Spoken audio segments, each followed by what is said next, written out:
नमस्कार दर्शकबिन, यति बेला हामीसँग हिन्दू युवा संयोजनका संयोजक अभिषेक जोशी हुनुहुन्छ। हामी हिजो मात्रै एउटा भिडियो प्रसारण भएको थियो जुन भिडियोमा नेपालको राष्ट्रिय झण्डालाई जलाइएर ध्वजा उडाइएको छ। यस विषयमा कुराकानी गर्नेछौँ र मङ्गोल भनेका के हुन्, मङ्गोलको स्थापना सँगसँगै अन्य विषयलाई पनि हामी जोड्न कोसिस गर्नेछौँ।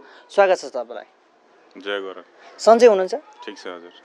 कसरी हेर्नु भएको छ? अब सिधै कुरा सुरु गरिहालौँ हिजोको घटनालाई, अस्तिको घटनालाई।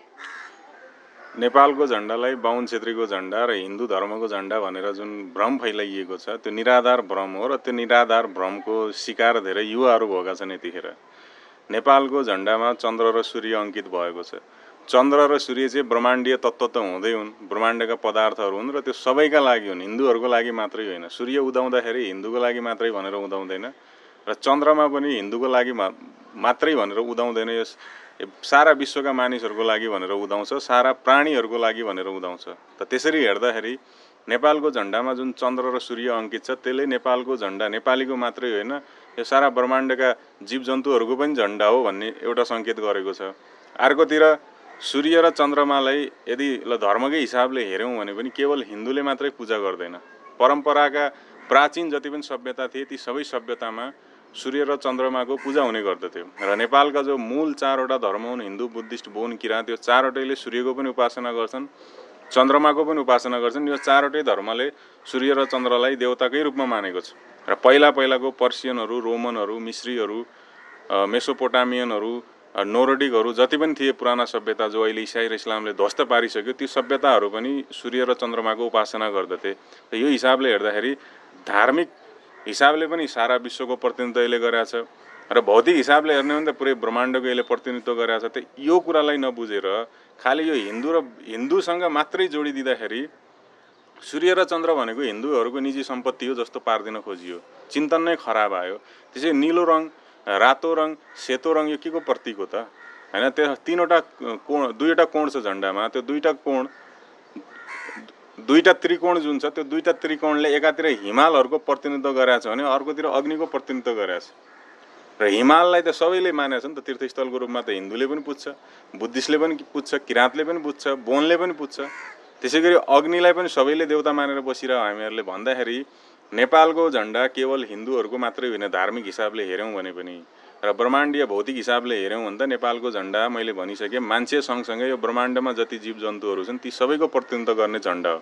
त यो कुरा नबुझ्दाखेरि यसरी बृहत व्याख्यामा नगएर सङ्कीर्ण व्याख्यामा जाँदाखेरि ठाडो तरिकाले मान्छेले के देख्यो भने सूर्य देवता, चन्द्र देवता हिन्दूको, त्यो त्रिकोणमा जुन रातो रङ छ त्यो पनि हिन्दूको, त्यो निलो रङ जुन छ त्यो पनि हिन्दूको, सेतो रङ जो छ त्यो पनि हिन्दूको, र यो झण्डा नै हिन्दूको भनेर बुझ्यो क्या। मेरो आफ्नै हो भन्ने बुझेन। र त्यो त्रिकोण जुन झण्डा छ त्यो त किराँतकालदेखिको झण्डा हो, अहिलेदेखिको होइन। र नेपालदेखि महाभारत युद्धमा सहभागिता कसले जनाएको? बाहुन छेत्रीले जनाएको हो र। यहीँको आदिवासी जनजाति किराँतहरूको राजा थियो, उसले त्यही झण्डा बोकेर प्रतिनिधित्व गरेको थियो। त त्यो कुरालाई किन मनन नगरेको? ती कुराहरूलाई किन उनीहरूले चाहिँ अध्ययन गरेर यो मेरो पनि झण्डा हो, यसमा मेरो बढी प्रतिनिधित्व छ भन्ने कुरा किन महसुस नगरेको? त्यसै गरी अब टोपीलाई लात हानेको छ। अहिले पनि हामीले हेऱ्यौँ भने नेपालको टोपीलाई भातगाउँले टोपी भनेर चिनिन्छ, त्यसै गरी पाल्पाली टोपी भनेर चिनिन्छ। अब भातगाउँले भनेको यो भक्तपुरमा बनेको भएर भक्तपुरमा के बाहुन छेत्री बस्यो र त्यहाँ त नेवारहरू बस्यो, त नेवारहरूको टोपी हो त्यो। पाल्पामा बन्थ्यो, पाल्पाली ढाका टोपी भन्थ्यो, पाल्पामा मगरहरू उनीहरूले बनाउँथ्यो ढाका टोपी।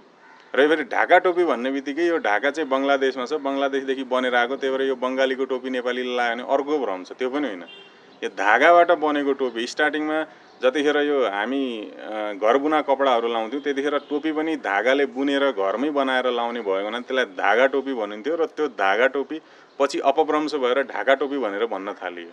त मूल शब्दमा जाँदाखेरि मैले भन्न खोजेको के भने त्यो ढाका टोपी जसलाई उनीहरूले लात हानेको छ त्यो पनि आदिवासी जनजातिहरूको परापूर्व कालदेखिको पहिरन हो। र नेपालको जुन त्रिकोण झण्डा छ, चन्द्र सूर्य छ, यसले नेपालका चारवटा धार्मिकताको चाहिँ महत्त्व त झल्काएको छ, सँगसँगै पुरै ब्रह्माण्डका अन्य जीवजन्तुहरूको पनि सार्वभौमिकता र सूर्य र चन्द्रलाई अङ्कित गरेर यसले पुरा ब्रह्माण्डलाई समेटेको छ। जस्तै गीतमा अर्को कुरो के पनि भनिएको छ भने क्षेत्रीय बाहुन चाहिँ शरणार्थी हुने, देश छोडेर चाहिँ गइहाल भनेर भनेको छ। के साँच्चै तपाईँहरू शरणार्थी नै हुन्? मानव बाहुन छेत्री शरणार्थी नै हुन्। त उनीहरूले त्यहाँनिर दुईजनाको फोटो राखेको छ, एकातिर डाक्टर भीमराव अम्बेडकर, अर्कोतिर डाक्टर गोपाल गुरुङ। यो दुईटा मान्छे कहाँको हो त? यिनीहरू नेपालका हुन्।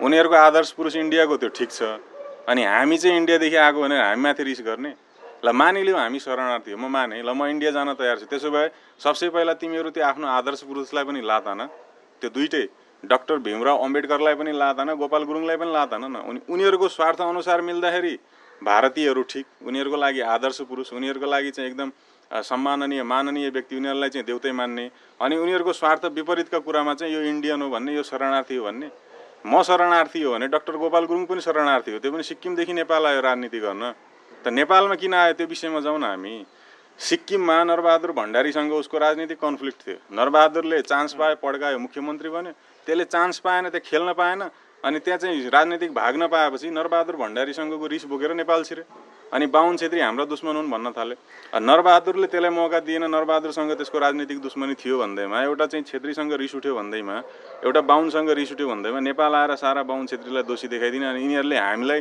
हेपे हामीलाई चेपे हामीलाई राजनीतिक अधिकार दिएनन् भने त उसको भाषा यहाँका मङ्गोल भनाउँदाहरूले बुझेनन् उसले के भन्न खोजेको थियो भने सिक्किममा मलाई बाहुन छेत्रीले राजनीति गर्न दिएन मेरो भाग मलाई दिएन मैले राजनीति गर्न पाएन भन्न खोजेको थियो उसले त्यसलाई समग्रतामा देखाइदियो र त्यसको पछाडि यहाँका युवाहरू लागे खालि मैले भन्न खोजेको कुरो चाहिँ के हो भने निचोडमा यदि बाहुन छेत्री चाहिँ शरणार्थी हो इन्डियन हो इन्डियातिर फर्केर जाऊ भन्ने यदि यो मङ्गोल एमएनओको चाहिँ माग हो भने त इन्डियनलाई नै किन आदर्श पुरुष बनाएर टाउकोमा राखेर बोकेर हिँडिरह त त्यसलाई पनि फाल्देऊ न जस्तै अब यो जातीय द्वन्द्व भड्काउने कोसिस गरिएको छ उक्त भिडियोमा हामीले हेर्दा पनि है अब नेपालमा चाहिँ छेत्री बाहुनको इतिहासले चाहिँ के भन्छ त यसलाई अलिकति कोट्याइदिनुहोस् न के छ नेपालमा छेत्री बाहुनको इतिहास आधुनिक नेपाल श्री 5 बडा महाराजा धिराज पृथ्वीनारायण शाहले बनाएको यो ध्रुव सत्य कुरा हो कसैले नस्वीकारेर यो सत्य टर्नेवाला पनि छैन कसैले अस्वीकार गर्दैमा यो असत्य हुने पनि होइन र त्योभन्दा अगाडि पनि धेरै पटक नेपाल बनेको थियो यक्षमल्लको पालामा थियो भनिन्छ त्यसै गरी किराँत राजा हेलम्बरको पालामा पनि थियो भनिन्छ त त्यतिखेरको जुन नेपालको संरचना छ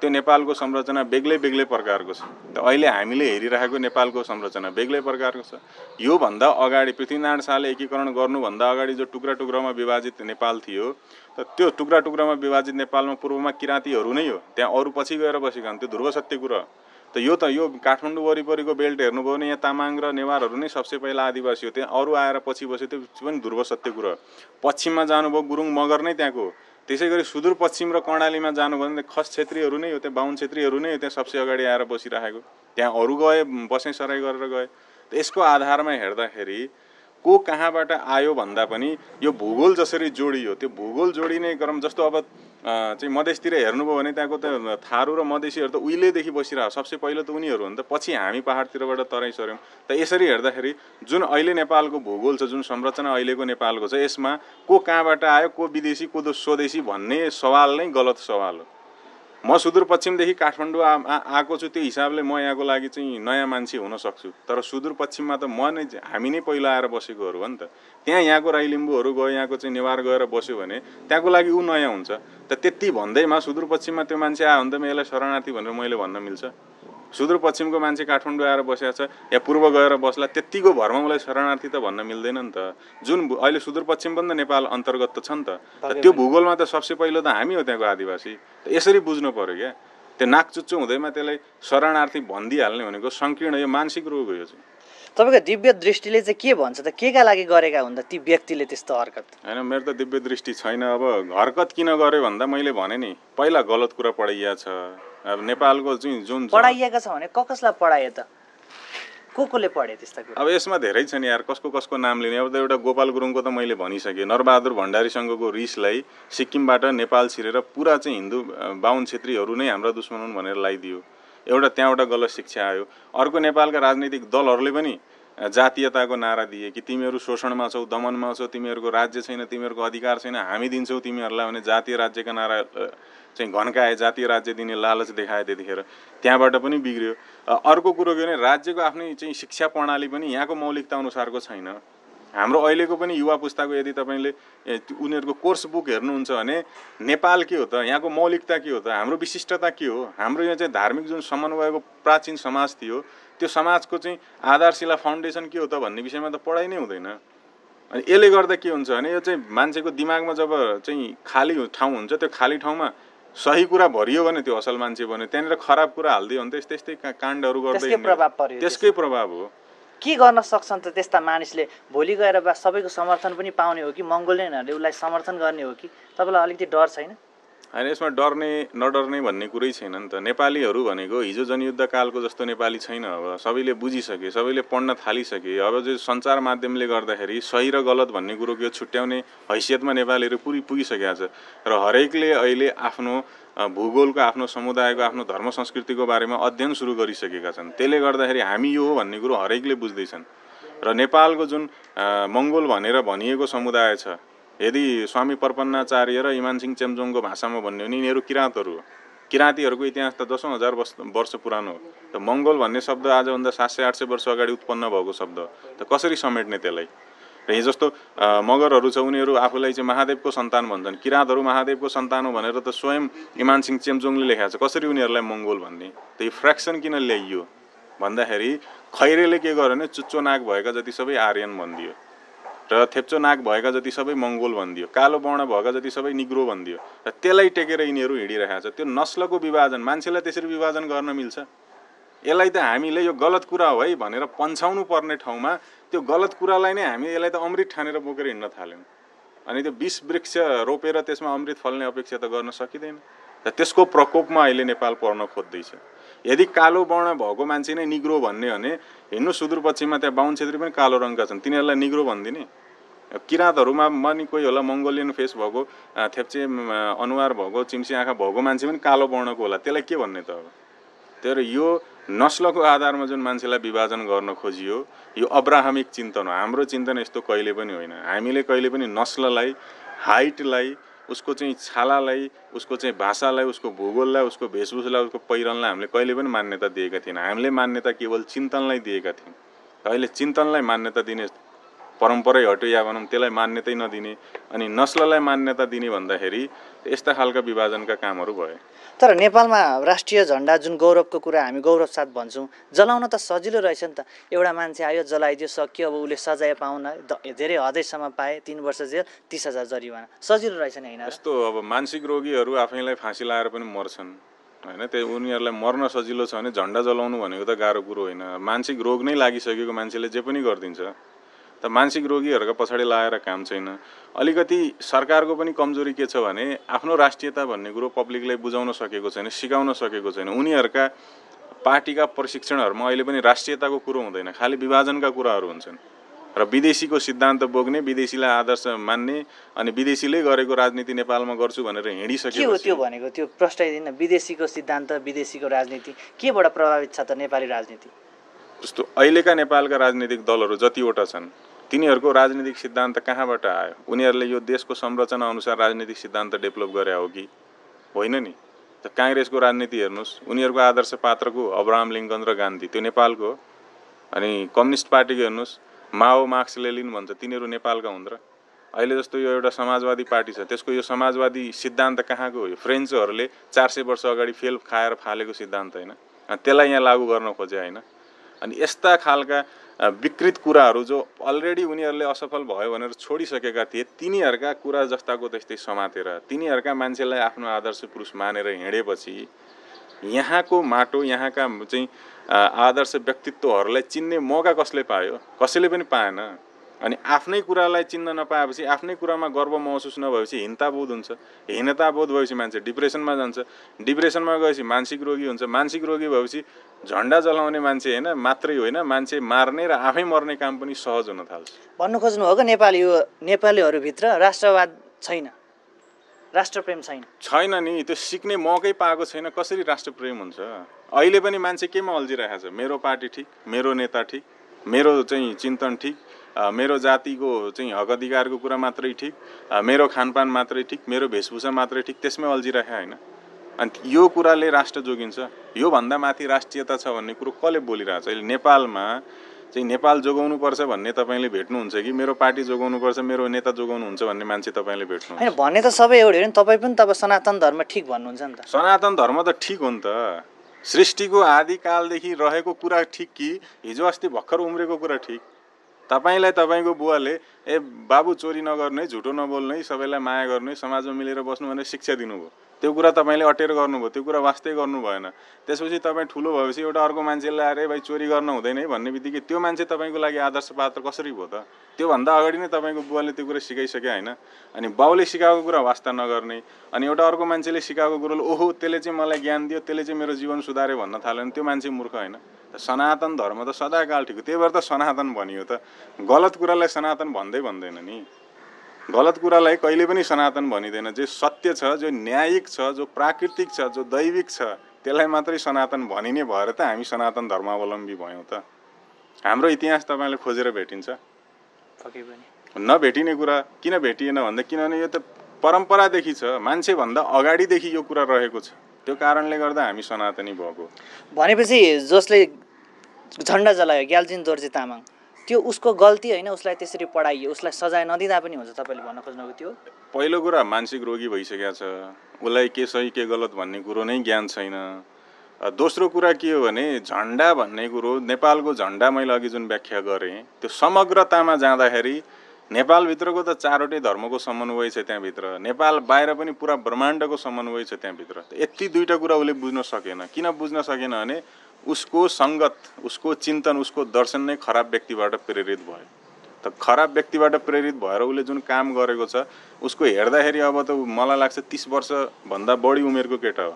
उसलाई यत्तिकै माफी दिन त मिल्दैन, किन उसको आफ्नो पनि भगवान्ले त उसलाई पनि टाउकोमा चाहिँ गिदी हालिदिएको छ नि त। तपाईँ हामीलाई पनि त भगवान्ले दिमाग दिएको छ, कसैले के कुरा पढाउला आफ्नो ठाउँमा छ, तर त्यो कुरा सही छ कि छैन, त्यसले पढाएको कुरो नै अन्तिम सत्य हो या त्यसले पढाएको कुरो गलत छ, सत्य अर्कै छ भन्ने कुरो खोजी नीति गर्न पर्दैन।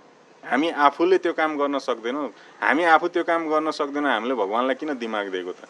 हामीलाई पनि भगवान्ले जनावर बनाइदिन्थ्यो होला नि त। त्यो आफ्नो दिमाग प्रयोग नगरिकन यदि कसैले अपराध गर्छ भने त उसले त सजाय भोग्नै पर्छ। उसले आफ्नो चिन्तन प्रयोग गरेको भए, समाजलाई राम्रोसँग पढेको भए, धर्मलाई राम्रोसँग पढेको भए यो गल्ती उसले गर्ने नै थिएन। जस्तै नेपालमा त अब जनजाति आदिवासीले त अझै पनि भन्छ नि त, छेत्री बाहुनले चाहिँ हामीलाई हेपे है, सदियो कालदेखि हेपिरहेका छौँ है भनेर। यो त नेपाल सरकारले पनि स्वीकारेको, नत्र किन छुट्टै वर्ग, छुट्टै समूह दिन्थ्यो उसलाई, आदिवासीको लागि छुट्टै, जनजातिको लागि छुट्टै भनेर सरकारी कार्यालयहरूको लोकसेवा फर्ममा पनि पाइन्छ है। त्यो त स्वीकारेको सबै कुरा आयातित कुराहरू हुन्।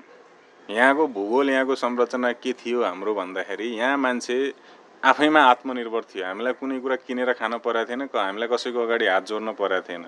तर समाज यस्तो एउटा चाहिँ भुमरीमा फस्यो जहाँनिर पैसाले महत्त्व पाउन थाल्यो, र पैसाले महत्त्व पाउन थालेपछि राजनीतिक स्वार्थहरू बढ्दै गए। राजनीतिक स्वार्थ बढ्दै गएपछि अब के भन्छन्, खुट्टा तानातान हुन्छ, को अगाडि जाने को पछाडि जाने हुन्छ। त्यहाँनिर बाहुनहरूले, दुई चारवटा स्वार्थी बाहुनले आफ्नो भनौँ अगाडि आए भनौँ उनीहरूले होइन, सबैलाई अब उल्लु बनाएर गए। जस्तो 10 वर्षीय जनयुद्धको नेतृत्वकर्ता को थियो भन्दा बाहुन नै थिए, 2 जना बाहुन हो। तर त्यसमा सबैभन्दा बढी क्याडर को थियो भन्दा अहिलेको जनजातिहरू थिए क्याडरहरू। त त्यसरी खेलाए, त खेलाउने त दोषी हो नै, खेलिने पनि त दोषी हो नि त। खेलिनेले आफ्नो विवेक प्रयोग गर्न पर्दैन। मलाई यसले आफ्नो स्वार्थको लागि चलाउँदैछ भन्ने कुरो पनि बुझ्नु पर्यो कि परेन त? अनि अब चाहिँ के अरे बाहुन छेत्रीले राजनीतिक हिसाबले लुटे या हामीले चाहिँ के भन्छन् नेतृत्व गर्न पाएनौँ भन्ने सन्दर्भमा अहिले पनि मेरो आग्रह हो, तपाईहरू यदि त्यो ठान्नुहुन्छ भने बाइकआउट गरिदिनुहोस् न। बाहुन छेत्रीलाई नै किन जिताएर पठाउने? अहिले जति तपाईँ देख्नुहुन्छ ठुला दलका नेताहरू भनिएका अधिकांश पहिलो लेभल र दोस्रो लेभलमा बाहुन छेत्रीहरू नै छ। तिनीहरूलाई चुनावमा जितेर पठाउने बाहुन छेत्री मात्रै हो र?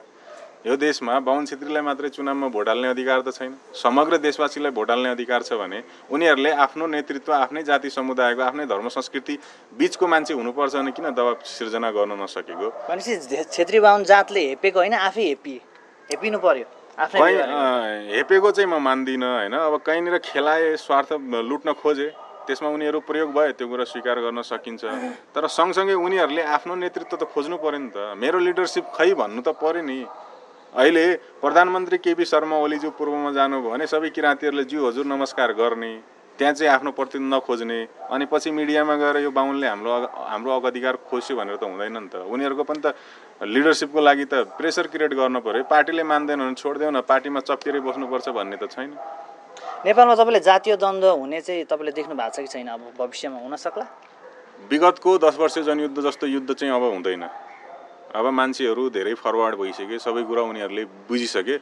अब द्वन्द्वको नाममा कहीँ कतै हिंसाहरू हुन सक्लान्, तर जस्तो खालको यहाँ द्वन्द्व गराउन खोजिएको छ त्यही खालको जातिकै लागि भनेर चाहिँ हुँदैन। अब असम्भव देख्नुहुन्छ? असम्भव नै छ, किन धेरै मान्छेले बुझिसके, सबैले अब जस्तो अहिले पनि हजुरले हेर्नुहुन्छ भने इभन त्यो झन्डा जलाएकै सवालमा पनि सबैले विरोध गरेका छन्। त्यता कुनै जाति विशेषले समर्थन गरेको र जाति विशेषले विरोध गरेको छैन, समग्रले विरोध गरेको छ। र अर्को यहाँ अलिकति हामी चुकेको कहाँनिर छौँ भने हरेक समुदायको अगुवाले आफ्नो समाजलाई त्यो धार्मिक विषयहरूबाट चाहिँ प्रशिक्षित गर्न सकेन रहेछ।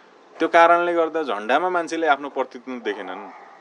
किनभने मैले भने नि, यो तपाईँ जानुहोस् पशुपतिमा लास गाडेको ठाउँमा जानुहोस्, किराँतीहरूको लास जानेर गाडेको छ नि, त्यो लासमा चन्द्र सूर्य अङ्कित गरेका छ उनीहरूले। किन गरेका त? किनभने त्यो उनीहरूको पनि देवता हो नि त। त्यो सूर्य चन्द्र उनीहरूसँग पनि जोडिएको कारणले त्यहाँ जोडिएर आएको छ, त्यहाँ उनीहरूले त्यो चाहिँ अङ्कित गरे। त यो कुरा यो अहिलेको नयाँ पुस्ताको युवाहरूले बुझ्न नसक्दाखेरि उनीहरूको दिमागमा गोपाल गुरुङ जस्ता फटाहरूले, राजनीतिक स्वार्थीहरूले के हालिदिए त भन्दा चन्द्र सूर्य पनि हिन्दूको, त्रिकोण पनि हिन्दूको, हिमाल पनि हिन्दूको, सबै हिन्दूको भनिदिँदाखेरि उसले आफ्नै सभ्यतालाई, आफ्नै संस्कृतिलाई, आफ्नै धर्मलाई लात हान्ने अवस्थामा पुग्यो। हुन्छ, अन्त्यमा के भन्न चाहनुहुन्छ जाँदा?